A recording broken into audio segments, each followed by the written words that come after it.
বলছে কি, ও বৌদি একটা সত্যি কথা বলবে? এখন কিন্তু এখানে কেউ নেই, একটাও। সত্যি কথা, মানে আমি প্রচন্ড কনফিউশনে আছি বৌদি, আমাকে জানতেই হবে। বলছি যে শোনো না, তোমার উপর তো ডিপেন্ড করছে যে আমি তুবড়ির সাথে এখন ঠিক কিরকম ব্যবহার করব। দেখো আমি কিন্তু এখনো ওর সাথে ভালো ব্যবহার করছি না। বৌদি প্লিজ একবার শুধু বলে দাও তোমার প্ল্যানটা কি। প্রমিস আমি তোমাকে আর ডিস্টার্ব করবো না। বৌদি তুমি বুঝতে পারছো না যে আমি কতটা কনফিউশনে আছি? আমার ঠিক মতো খিদে পাচ্ছে না, ঘুম হচ্ছে না। ও বৌদি দেখো না, আমি না ঠিক বুঝতে পারছি না ব্যাপারটা, মানে মানতে পারছি না যে তুমি তুবড়িকে এত সহজে সংসারের চাবিটা দিয়ে দিলে। মানে তুমি, তোমার মতন একটা ভালো মানুষ ওই বস্তির মেয়েটার হাতে চাবি তুলে দিল, হেরে গেল। আমি মানতে পারছি না, প্লিজ বলো না।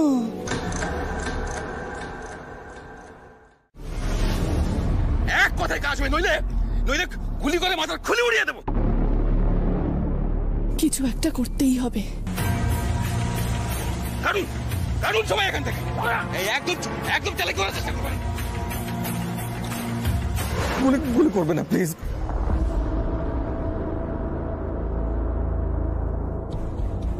কি মতলব এদের? কিছু একটা করে আটকাতেই হবে, কিন্তু করবো কি?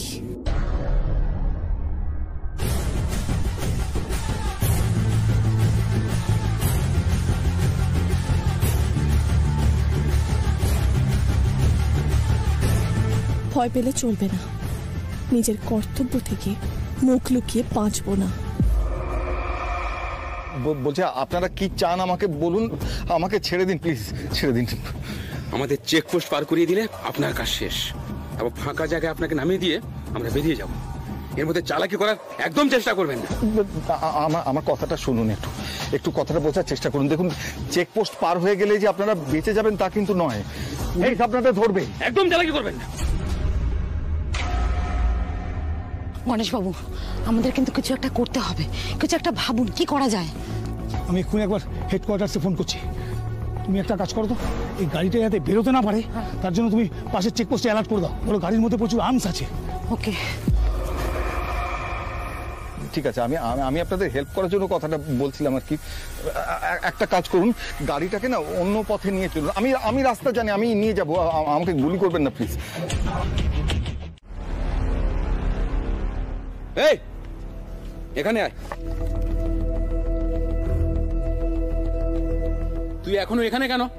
ভাগ এখান থেকে।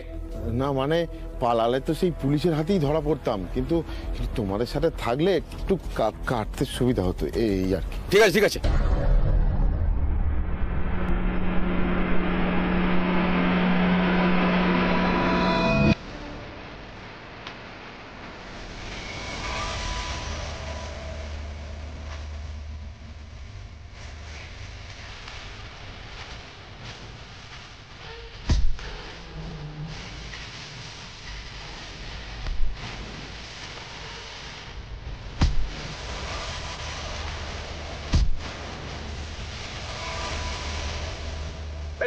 গাড়ি তোর, ওঠ গাড়ি, স্টার্ট দে গাড়ি, হারি আপ।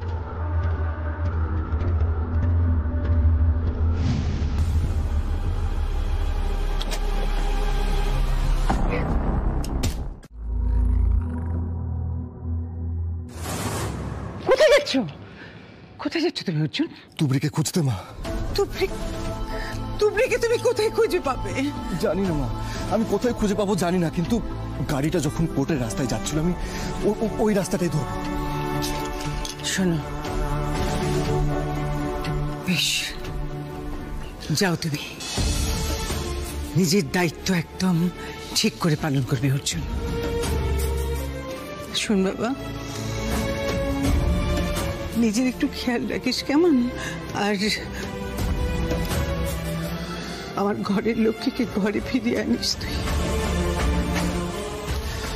আশীর্বাদ করো মা,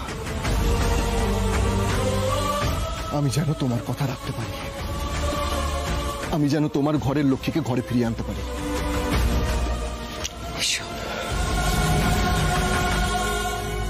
এই এই তোরা সব বন্দুক নামা, বন্দুক নামা, এই বন্দুক নামা।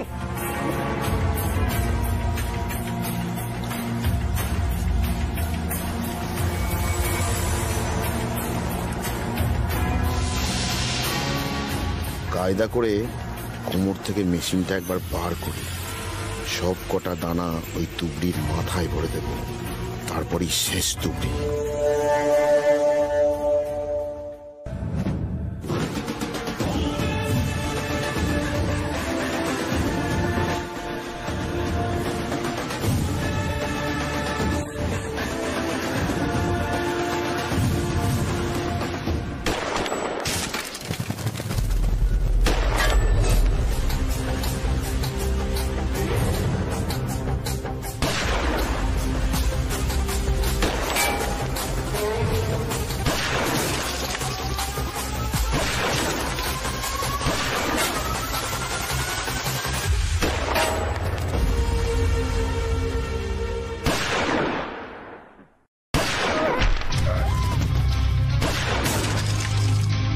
তুমি কি করলে?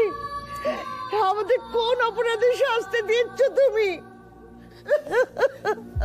তুমরিকে সুস্থ করে দাও ঠাকুর, তুমরিকে সুস্থ করে দাও, ওর কোনো ক্ষতি করো না, ওকে সুস্থ করে দাও। এতদিন বাদে মেয়েটা একটু সুখের মুখ দেখছিল, ওর কোনো ক্ষতি করো না, ওর রক্ষা করো ঠাকুর। তুমি একটু মুখ তুলে যাও, একটু মুখ তুলে যাও ঠাকুর, একটু মুখ তুলে যাও। গুলি চালানোর কথা ছিল, কিন্তু মাথায় কেন মারলো? মরবে তো। আর আমার লোক ধরা পড়ে দিত।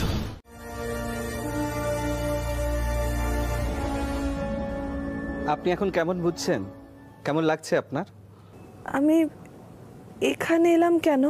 আপনি আপনার ডিউটিতেই ছিলেন, সামান্য একটা আঘাতে অজ্ঞান হয়ে যান, আর তারপরেই। ও হ্যাঁ, তাই তো। আসলে হঠাৎ করে মনে পড়ছিল না। ইটস ওকে, এটা হয়। আচ্ছা ডাক্তারবাবু, আমাকে এখানে কে নিয়ে এসেছেন? আপনার স্বামী, তখন থেকে তিনি এখানেই বসে আছেন। আমি আমি ওনার সাথে একটু কথা বলতে পারি? হ্যাঁ নিশ্চয়ই বলবেন, কিন্তু তার আগে আপনি আমাকে বলুন তো, এই মুহূর্তে আপনার কি কি সমস্যা হচ্ছে? আমার মাথাটা কিরকম ব্যথা করছে। হ্যাঁ, ব্যথাটা এখন থাকবে। ব্যথা ছাড়া আর কোনো প্রবলেম হচ্ছে কি?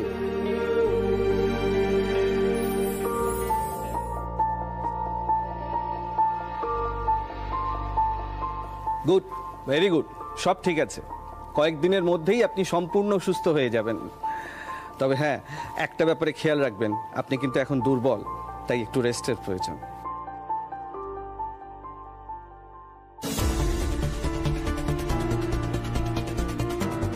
ডাক্তারবাবু কেমন আছে এখন? হ্যাঁ, উনি এখন ভালোই আছেন, ওনার জ্ঞান ফিরেছে, ভয়ের কিছু নেই।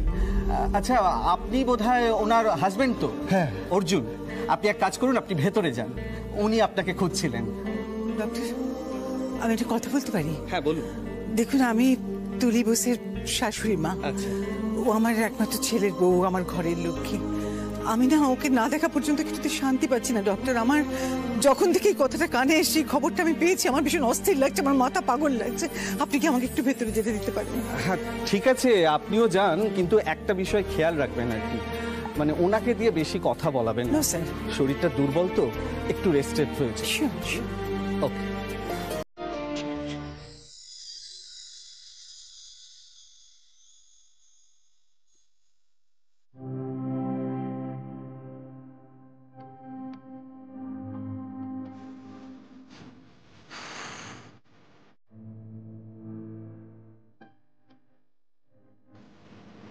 কিচ্ছু ভয় নেই, তুমি খুব তাড়াতাড়ি সেরে যাবে তুবড়ি। আচ্ছা শোনো না, বলো। বলছি তুমি না বাড়িতে একটা ফোন করো, ওরা সবাই খুব চিন্তায় আছে জানো, আর বাড়িতে তাদের জানিয়ে দাও ওদেরকে, কেমন? ঠিক আছে, আমি করছি ফোন।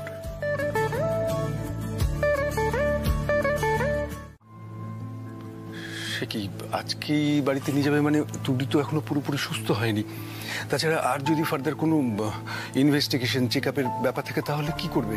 না না দেখো, আমি না কিছুতেই এইরকম একটা জায়গায় তুবড়িকে ফেলে রাখতে পারবো না। আমি ওকে বাড়িতে নিয়ে যেতে চাই, আমাদের সকলের চোখের সামনে, সকলের যত্নে ও ঠিক ভালো হয়ে যাবে। আর যা ট্রিটমেন্ট বাড়িতেই করা যাবে। তুমি প্লিজ ডাক্তারের সঙ্গে কথা বলো। আমার কিন্তু মনে হয় মা এই কথাটা ঠিকই বলছেন। বাড়িতে ফিরলে তুবড়িরও ভালো লাগবে, আর আমরা সবাই তো আছি, তুবড়ি ঠিক সুস্থ হয়ে উঠবে। হ্যাঁ, আমারও তাই মনে হয়।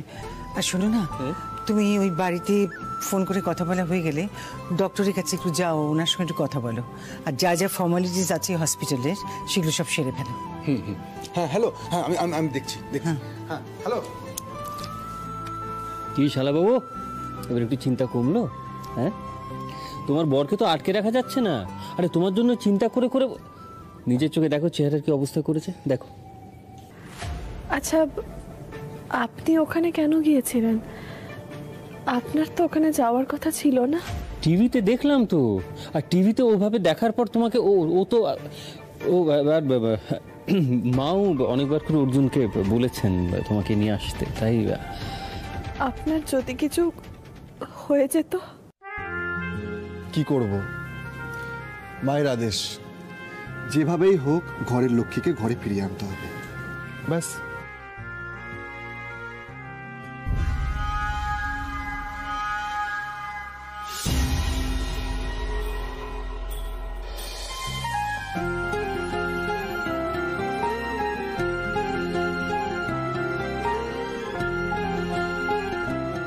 ডাক্তার সমস্ত কিছু লিখে দিচ্ছে আর বলেছে যে তোমার ঘরের লক্ষ্মীকে তুমি ঘরে নিয়ে যেতে পারো।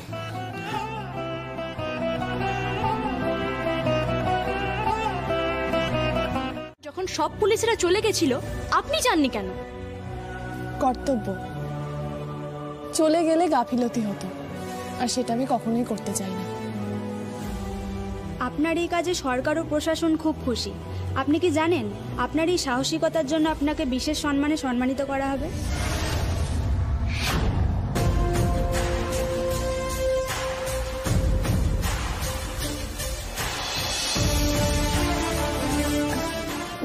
না মানে এই ব্যাপারে তো আমি কিছুই জানি না। আসলে সম্রাট স্যার 3 মাসের জন্য বিদেশে গিয়েছেন বিশেষ ট্রেনিং দিতে। তার সাথে ফোনে যোগাযোগ করে আমরা জানতে পেরেছি। Thank you ma'am, all the best. Thank you. আচ্ছা, এতক্ষণ ধরে সবাই মিলে নিশ্চয়ই আমাদের দুজনের সমালোচনা করা হচ্ছিল, বল অর্জুন? মানে আমাদের দুজনের সময় জ্ঞান নেই, আমাদের দুজনের এটা ওটা সেটা। না না না বড় বৌমা, এরকম যারা বলবে না তাদের মুখে ঝামা। হ্যাঁ মা, বড় বৌমা কি সুন্দর সাজিয়েছে আমার নাত বউকে। সত্যি সত্যি সুন্দর লাগছে মা, খুব সুন্দর হয়েছে। দিদি আজ পুরো তুবড়িকে লক্ষ্মী প্রতিমার মতো সাজিয়েছে। আচ্ছা, চুচু কোথায়? ওকে তো কোথাও দেখছি না। না তুবড়ি, চুচু যেতে পারবে না, ও টিচার আসবে। চুচুটা থাকলে খুব ভালো হতো। আচ্ছা, এবার আমরা বেরোই, নাহলে কিন্তু সত্যি দেরি হয়ে যাবে আমাদের। হ্যাঁ, এই অর্জুন এতক্ষণ একটা হক কথা বলেছে, চলো যাই। চলো চলো চলো চলো চলো। ও এই দাঁড়া দাঁড়া দাঁড়া, এক সেকেন্ড। আবার কি হলো? আবার কিসের অপেক্ষা? ভাবছিলাম যে আজকে যখন তুবড়িকে এত সুন্দর করে সাজিয়েছি,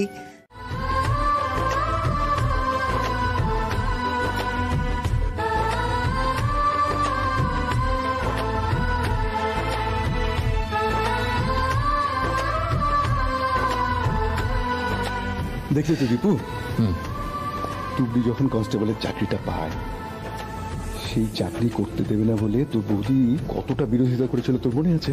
মনে আর নেই। এখন সেই তুবড়ি তার পুরস্কারটা তার শাশুড়ি মাকে উৎসর্গ করছে। এই হচ্ছে আমাদের তুবড়ি স্পেশালিটি। অ্যাবসলিউটলি।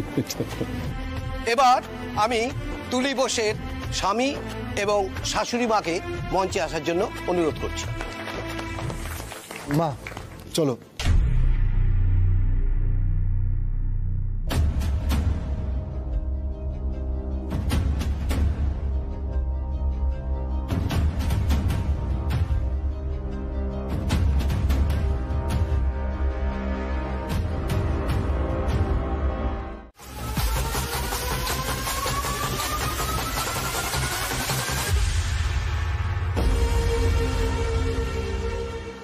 আমি আপনাকে কল করছিলাম। কি আপনি?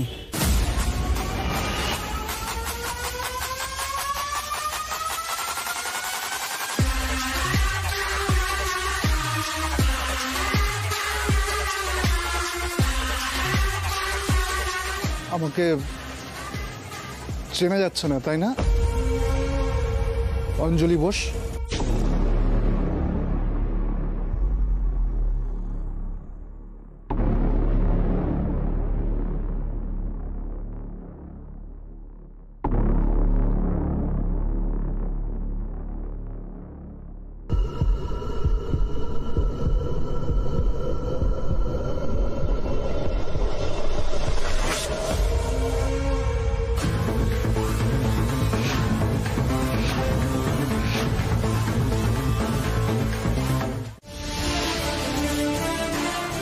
আর আমি তোমাকে ডাকতেই ও ওভাবে পালালো কেন? আর আপনি ভেতর থেকে ওরকম ভাবে বেরিয়ে এলেন কেন? মাইকে আপনাকে কত ডাকছিল। মা, উনি কে ছিলেন?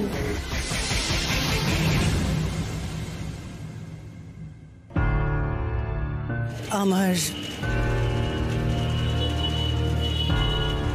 ফার্স্ট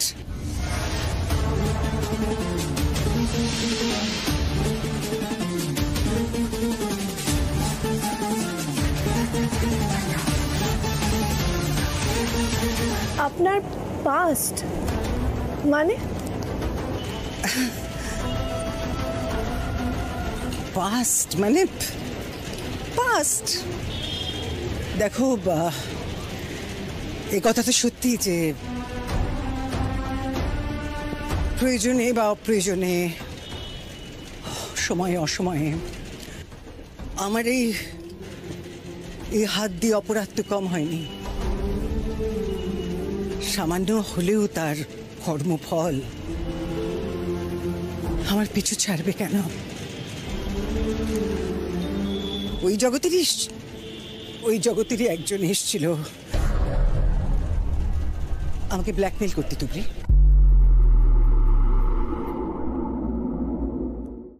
মা, আপনি এটা আমায় আগে বলেননি কেন? আচ্ছা, এই কারণে কি বারে বারে আপনার ফোনে ওই ফোনটা আসছিল? মা, আপনি একদম চিন্তা করবেন না, আমি আপনাকে সাহায্য করব। মা, কি ভাবছো? কিছু তো বলো। আমি একাই পারবো তুবরি।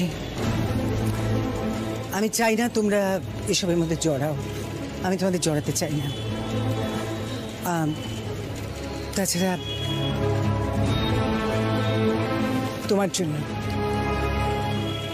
জন্য যখন এতটা পেরেছি, নিজেকে এতটা বদলাতে পেরেছি, আমি তখন এটাও পারবো। চলো। ও একটা কথা, তোমরা এসব নিয়ে আদরেবো না। এসো।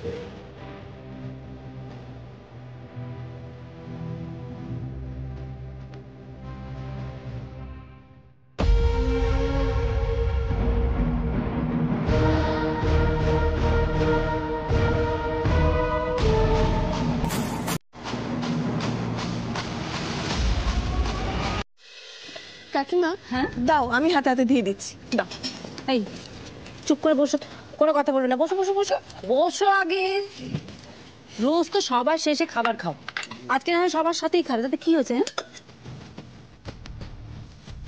কাকিমা, কাকিমা কি করছো? কতবার দিচ্ছ? চুপ, একদম চুপ। যতটা দিচ্ছি পুরোটা শেষ করবে। একদম একদম পুরোটাই খেতে হবে কিন্তু। এখন তাহলে তুবড়ি পেট ভরেই খায়। এই যে তোমায় একটু দি। আমি নেবো, এটা শেষ করে। আচ্ছা নেবো তো বটেই। দাদা, মা, আপনি কি একটা সারপ্রাইজ দেবেন বলছিলেন, বলুন না কি সারপ্রাইজ? যতক্ষণ না শুনছি পেটের ভিতরটা কিরকম গুড়গুড় করছে। মা, আমার বউটাকে তুমি আর কৌতূহলের মধ্যে রেখো না, ওর খাবারটা হজম হবে না। এমনিতেই তো ওই চেহারা, এরপর যদি চিন্তায় চিন্তায় আরো রোগা হয়ে যায় তখন কি হবে? এই মেয়ে তোমার বউ হতে পারে অর্জুন, আমার কেউ নয়। আমি শুধু ভুল পথে তোমার জীবনটা বদলে দিতে চেয়েছিলাম, মানছি। পথটা একটু ভুল ছিল, কিন্তু ভাবনাটাই নয়। কি ব্যাপারটা কি অঞ্জলি? তুমি দেখছি তুবড়িকে গাছে তুলে মই কেড়ে নিচ্ছ। ঠিকই তো। আচ্ছা বৌমা, তুমি যদি সময় মতোই বলবে তাহলে ও বেচারিকে আগে বললে কেন? আচ্ছা বাবা, বেশ বলছি মা। সবাই শোনো, তুবড়ি আর অর্জুনের নতুন করে বিয়ে হয়েছে, কিন্তু ওরা এখনো একসাথে কোথাও যায়নি। হানিমুন? না, আমি চাই যে ওরা দুজনে মিলে এমন একটা কোথাও যাক যেখানে শুধু ওরা দুজন থাকবে। না থাকবে তুবড়ি রান্নাঘরের চিন্তা, না থাকবে ওর ডিউটির চিন্তা। তাই বলো। এই অর্জুন, দেখ দেখ দেখ দেখ, তোর মা কি সুন্দর মিষ্টি একটা হানিমুনের ব্যবস্থা করে দিল। বৌদি, এটা আগে বলনি কেন বলো তো? দীপু, তুমি না। আচ্ছা, আমি ওদের মা, আমি ওদের গুরুজন। এই সমস্ত কথা আমার বলা সাজে? যা বলার বলে তো দিয়েছি, বুঝিয়ে দিয়েছি। অর্জুন, তোর কাকা তো আর কোনোদিন গুরুজন হবে না, চিরকাল ছোটটাই থেকে যাবে। আচ্ছা, এতে গুরুজন হওয়ার কি আছে? এ তো আনন্দের কথা। বলো দেখি। যাক, এতদিন একটা কাজের কাজ হয়েছে। তুবড়ি, অর্জুন, যা তোরা দুজনে মিলে খুব আনন্দ করে আয় দেখি।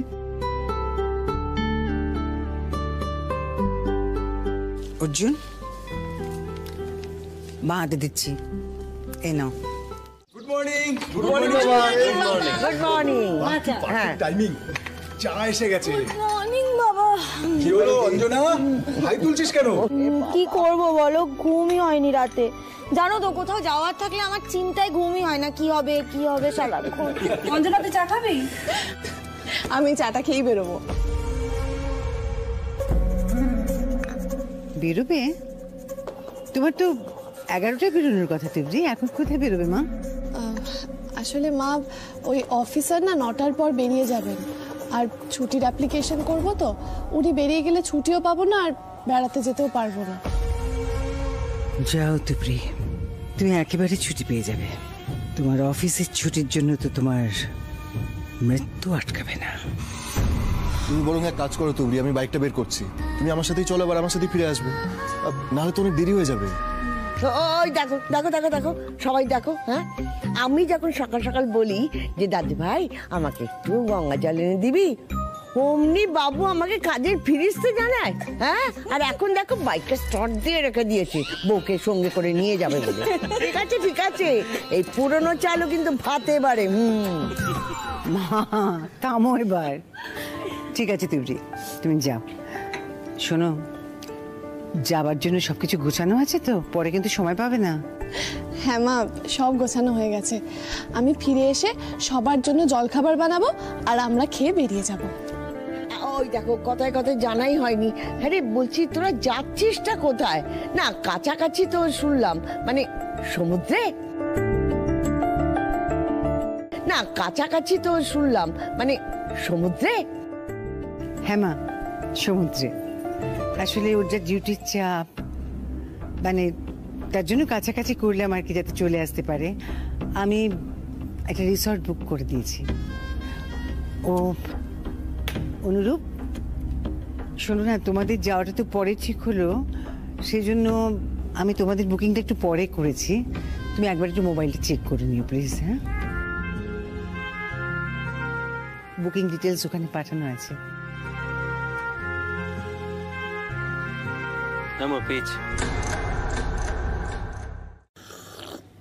তুবড়ি, চলো, দেরি করে লাভ নেই, আমরা বেরোই। আরে আরে, তাড়াহুড়ো করার কিচ্ছু নেই, আমি সবার জন্য জলখাবার বানিয়ে রাখবো। কাকিমা, আমি আসলে তো করতে পারি। আবার? আচ্ছা ঠিক আছে, চুপ, আর বলবো না। চলো চলো, আসি আসি বাবা। হ্যাঁ, দুর্গা দুর্গা। টাটা। বড় বৌমা, তুমি খুব ভালো সিদ্ধান্ত নিয়ে। হ্যাঁ মা, বলো। আচ্ছা শোন না, তুই বোধহয় কোনো গয়নার দোকানে কিছু বুক করেছিলি, একটা হোম ডেলিভারি এসছে। ওটা এসে গেছে? কি ওটা? মা আমি না তুবড়িকে সারপ্রাইজ দেবো বলে ওটা অর্ডার করেছিলাম। তুমি এক কাজ করো, তুমি ওটা চুপি চুপি কোথাও লুকিয়ে রেখে দাও।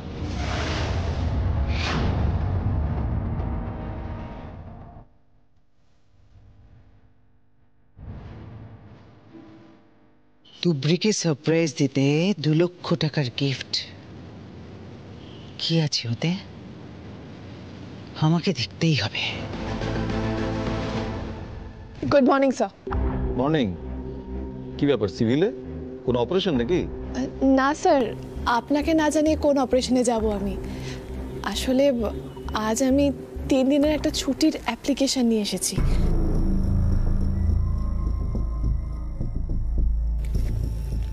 সকাল সকাল থানায় এসে ছুটি চাইছেন? এমনিতে স্টাফ এত কম। বুঝতে পারছি স্যার, আমি ছুটি চাইতাম না। আসলে এটার সাথে একটা ফ্যামিলি ইমোশন জড়িয়ে আছে। এক্সকিউজ দেবেন না প্লিজ। না স্যার, এক্সকিউজ দিচ্ছি না।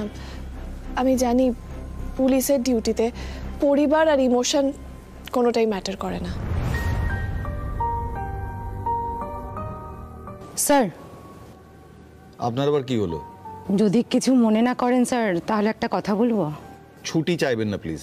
না না স্যার, বলছিলাম 3 দিনের 1 দিন না হয় আমি ডাবল ডিউটি করে দেবো, আর 2 দিন অন্য কেউ যদি করে দেয়। থাক, তারা দরকার হবে না। দেখুন, আপনি আপনার ডিউটির প্রতি কতটা দায়বদ্ধ সেটা আমরা সকলে খুব ভালো করে জানি। আপনি তার জন্য পুরস্কারও পেয়েছেন, ফলে সে বিষয়ে আমার কিছু বলার নেই। বেশ, আমি আপনাকে ছুটি দিলাম, তবে মাথায় রাখবেন, এমার্জেন্সি কারণে যদি ছুটি বাতিল হয় তাহলে কিন্তু আপনাকে ডিউটি জয়েন করতে হবে। Sure sir.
রাস্তার মেয়ে 300 টাকা দামের 2টো জামাই, যার বছর কেটেছে, তো সে কিনা পড়বে 2 লক্ষ টাকা দামের হীরের আংটি। আমার ছেলে তাকে রাজ রানী করে রাখবে। আচ্ছা বেশ,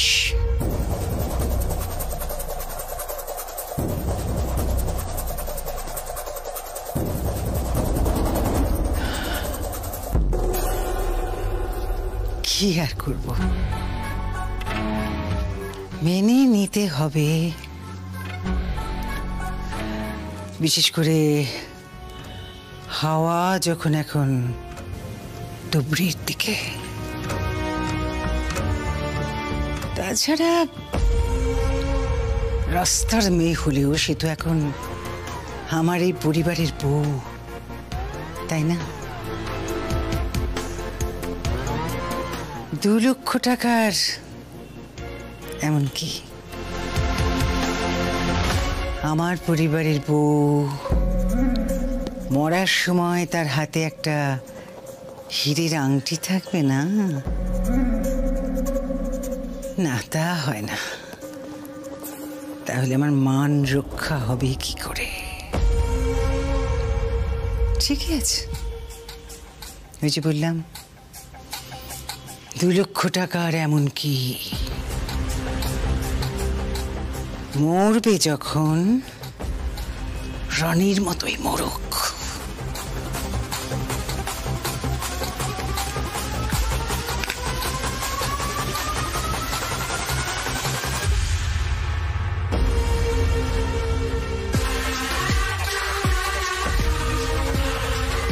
হ্যাঁ, আমার 5টা মিনিট আসতে দেরি হবে, একটা কাজে আটকে পড়েছিলাম।